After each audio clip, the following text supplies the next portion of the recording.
Many students in the Robbinsdale School District are scheduled to return to all in-person learning this month, with the youngest students set to go back on January 19th.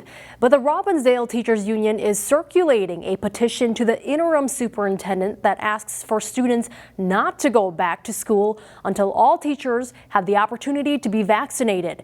The petition on behalf of the Robbinsdale Federation of Teachers says vaccinations will ensure that when schools open, they can stay open. There's concern about not having enough staffing if virus cases spike, with the petition also noting that staff are sick of quarantining. So far, the petition has more than 1,000 signatures. A lawmaker from Maple Grove is calling on Minnesota Governor Tim Walz to remove the mask mandate required for students to play youth sports. Representative Kristen Robbins and other Republican lawmakers have signed on to a letter that says children playing youth sports should not have to wear masks because it could cause difficulty breathing. The letter cites findings from the CDC and World Health Organization.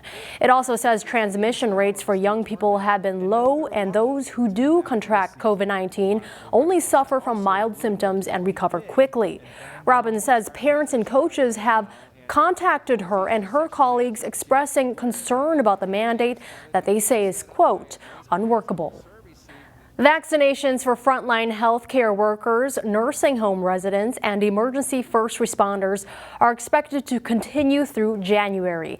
It's a tedious process, making sure all the doses are correctly administered. Delane Cleveland takes us behind the scenes at one vaccination site in Plymouth. For 2 weeks this month, Minnesota's largest high school became a makeshift clinic dedicated to serving those responsible for protecting all of us. We're receiving the Moderna vaccine through Hennepin Public Health and Hennepin Healthcare.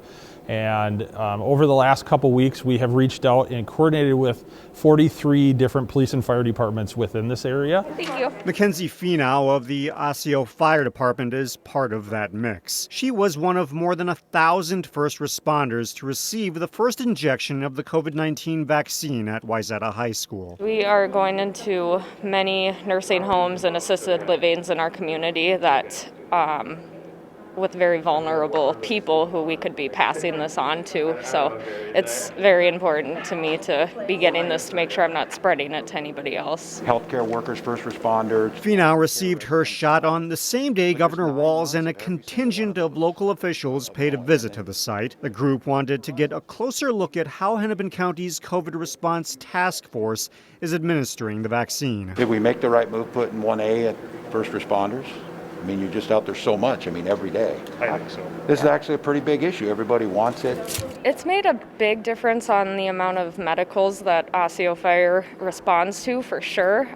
We've had to draw back a lot just because we don't want to be going into places we don't need to and potentially spreading COVID. Everyone receiving their shots at this clinic will come back in 28 days for their final dose of the vaccine, a step that will help their departments return to a sense of normalcy. There's this light at the end of the tunnel right now. In Plymouth, Delane Cleveland, CCX News. Charges are pending following a weekend shooting that left one person dead at a Brooklyn Park home. Police were called to the 3800 block of 83rd Avenue North on Saturday night. When they arrived, police located a person who had died from a gunshot wound. As of Monday afternoon, that person had not yet been identified. Police arrested a suspect at the home and recovered a firearm. The motive into the crime was not yet clear as of Monday, and police were still investigating the matter.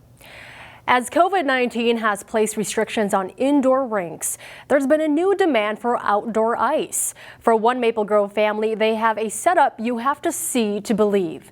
Photojournalist Dustin Scholl gives us a look. Welcome to Ferguson Stadium.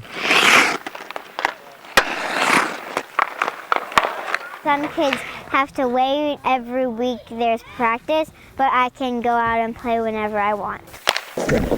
I grew up with a rink in my backyard, and we had the time of our lives out there. You couldn't get me in for dinner, you couldn't get me in at dark. It was so important to me, it was important to me to pass it on to the next generation. It's 120 feet by 60 feet. It's pushing the actual size rink. Sometimes we play with the puck and sometimes we drop our sticks and play games. I think it's just more open and better than an indoor rink.